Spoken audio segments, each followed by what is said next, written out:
reason to be jolly. Fa la la la la la la la la. Hello mga ka-rolls! Another day, another vlog. Kamusta na kayo? Medyo nainip kaming dalawang mag-asawa kaninang umaga kaya napagdesisyonan namin na ayusin na ang nabili naming Christmas tree. Amazing! Gandang-ganda talaga ako sa Christmas tree na ito kaya ito talaga yung pinili ko para kasi siyang may shining shimmering effect. Hindi ko lang na-realize na napalaki pala yung nabili namin. Tingnan nyo naman itong sala namin, hindi siya ganun kalakihan. Ngayon hindi namin alam kung saan namin ipupwesto itong Christmas tree na ito. Naku naman! Noong una naisip namin na ilagay na lang namin to sa likod ng pintuan sa harap ng bahay namin since hindi naman kami masyadong dumadaan dyan. Kaso parang hindi siya bagay. Kaya ito, naisipan na lang namin na itabi na lang siya sa chiller kasi ito na yung pinakamaluwang na space namin and para nakasenter na rin siya kahit papano sa bahay namin. At ito na nga nilagay na namin yung mga decorations, inumpisahan namin ang Christmas light. Sakto naman yung nabili namin na 2 pirasong Christmas light and then itong, hindi ko alam ang tawag dito. So, naisipan ko na yung theme ng Christmas tree na ito is red and gold kasi for me bagay siya sa color green na Christmas tree. Every year talaga, parang tradisyon na namin na kapag pumatak na ang Burr months is mag-i-start na kami na mag-decorate ng Christmas tree. Mahilig kasi talaga ako na anything related sa art. Nung bago-bago pa lang kami magkasama mag-asawa, since hindi pa kami ganon ka-financially stable, bumibili akong Christmas tree yung worth 70 pesos lang, as in yung super maliit lang. And then yung mga decorations na nilalagay ko is yung super maliliit lang, yung tagta 10 pesos, tapos 10 piraso na yung laman niya sa loob. Pero ngayon, ayan, kaya na namin bumili ng malaking Christmas tree, kaya super happy talaga. At ito na nga si Bunso, excited na maglagay ng star sa taas ng Christmas tree. At ito na nga ang aming Christmas tree for the year 2023. Ayan, di ba? Napakaganda niya. Simple lang siya, pero napakasarap niyang tingnan sa mga mata. Syempre, hindi mawawala ang ating cake for today. Bali, order ito ng customer natin. Medyo malapit lang siya sa location natin and first time customer natin siya. Umorder siya ng christening cake na merong kasamang giveaway para sa ninong at ninang na bento cakes na 5 pieces and then 12 pieces na cupcakes. Ang flavor ng mga cakes natin for today is vanilla moist with strawberry filling. Naku, napakasarap netong cake flavor na to kasi hindi siya super duper tamis.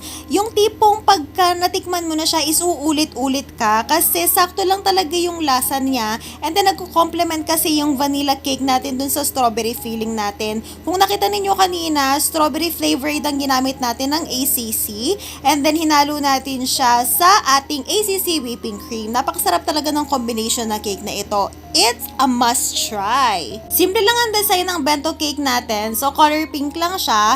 Light pink, lighter version kasi medyo darker pink yung color ng pinaka-base cake natin. And ang theme pala ng cake set na ito is clouds and rainbow theme. So, napaka-cute talaga netong theme na ito. And then yung color ng icing para sa cupcakes natin, minatch lang natin siya sa bento para mas maganda siyang tingnan.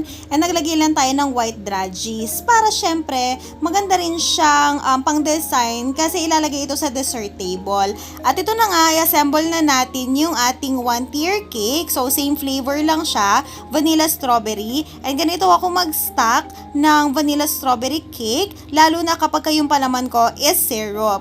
Hindi pala ako gumagamit ng sugar syrup na ilalagay doon sa cake mismo. Ang ginagamit ko is kung ano yung flavor ng filling natin para mas masarap siya and mabawasan din yung tamis. So kung nakita ninyo, naglalagay muna ako ng strawberry syrup sa pinaka-cake natin and then papatungan natin siya ng manipis na icing.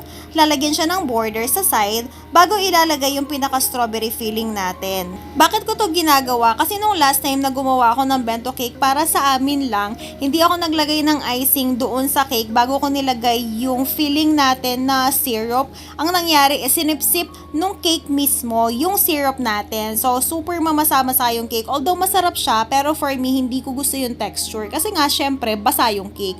So, ang ginagawa ko is nilalagyan ko muna ng icing. So, parang tinatakpan natin yung pores or yung butas-butas ng cake natin para yung syrup is hindi siya sipsipin ng cake at magstay lang siya doon sa gitna. And then pag i-slice mo ng cake, makikita mo na yung syrup na palaman ng cake is tumutulo siya. Naku, nai-imagine ko, grabe, napakasarap talaga nito, promise. Kailangan lang talaga na maging maingat sa pag-stock, lalo na dahil syrup ang ating palaman. Kasi may tendency na lumabas ang syrup sa cake natin every time na magpapatong tayo ng bawat layer ng cake. Kung nakikita nyo, merong mga lumalabas-labas. Pero okay lang yan kasi alam ko naman nagawa ng paraan yan. Pero nung first time ko talaga yan, ako nagpanik talaga ako. Ayan, naglalagay na tayo ng chocolate natin. So, chocolate ganache ito. Ang gamit kong technique is water ganache. Bakit ko siya nilalagyan ng chocolate? Kasi po, full fondant po ang cake natin. Tuwang-tuwa pa nga ako nung time na ginagawa ko ito. Paano naman kasi is napaka-perfect ng pagtunaw ko sa chocolate na ito. And hindi talaga ako nahirapan sa pagpapakinis. Although, hindi pa rin siya perfect, pero grabe ang improvement ko talaga.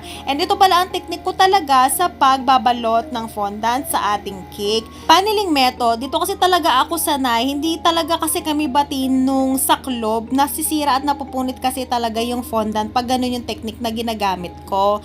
And then itong time na ito, nung binabalot ko na yung side ng cake is nabitin siya, o diba? Kasi nga hanggang ngayon, yung pa rin table ko ang ginagamit ko, and kulang talaga siya sa size, hindi ko talaga siya kayang mapahaba. So lagi ko na lang siyang ginagawa ng paraan. Actually, kahit nagustuhin ko man bumili ng mas mahabang table, itong table na ito is sakto lang talaga siya dito sa space natin.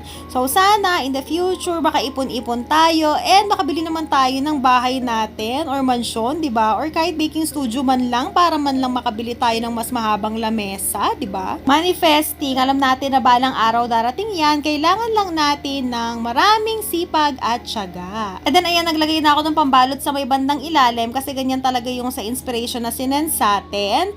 Nung pagkakabit is, dun ko na lang siya pinantay-pantay. Ito, na balutan ko talaga siya ng maayos. Ang ginawa ko is, hinawakan ko na lang yung kabilang dulo ng fondant para naman hindi siya putulo kagaya ng pinaka-base cake, diba? Para kahit papano is okay siyang tingnan. And then, ito na nga, nilalagay ko na yung mga fondant details natin. Ginawa ko ito 1 day ahead of time para mas matigas siya and tumayo. Syempre, mas maganda kapag kayo mga topper natin sa taas ng cake is matigas na talaga siya and nag-set. Kasi kapag malambot to and binadali natin, may tendency na agad siyang babagsak and hindi siya tatayo ng ganyan. Yung mga pilik mata naman pala netong clouds na ito, dinrawing ko lang yan. Meron akong brush na manipes na pang painting and gumamit lang ako ng of course black food color. Diretso na yun, walang halong tubig para makagawa and makapag-drawing tayo ng eyelashes or eyes na nakapikit.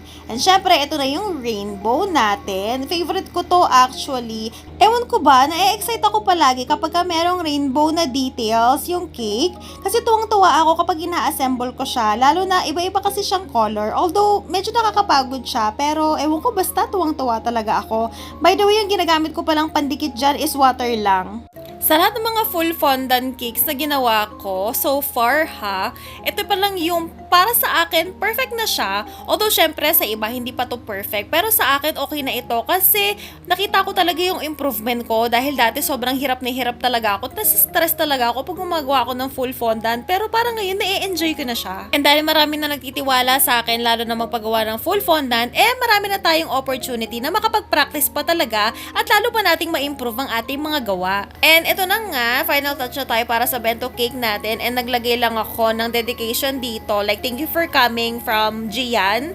And then, merong mga clouds. Ay, hindi ako sure kung christening cake ba to na kasabay ng first birthday or first birthday lang. Nakaligtaan ko na, pero ayun nga. Basta may pag-giveaway siya sa mga ninong and ninang. Cute-cute nga eh. Nakakatawa. Oo nga pala. Kaya pala yung bento box, kung makikita ninyo, nakakat yung takip niya kasi nga pala yung giveaway na ito is 1 na bento cake na may kasamang 2 cupcakes na 5 pieces. Nakalimutan ko na to. Medyo matagal na kasi to at ngayon ko lang talaga siya na-i-post. Kaya ayun nga. Ayan, ganito ang setup niya. At ito na ang final result. O diba, ang syala ng cake natin, napakasarap tingnan sa mga mata. And that's it for today. See you in our next video. Bye!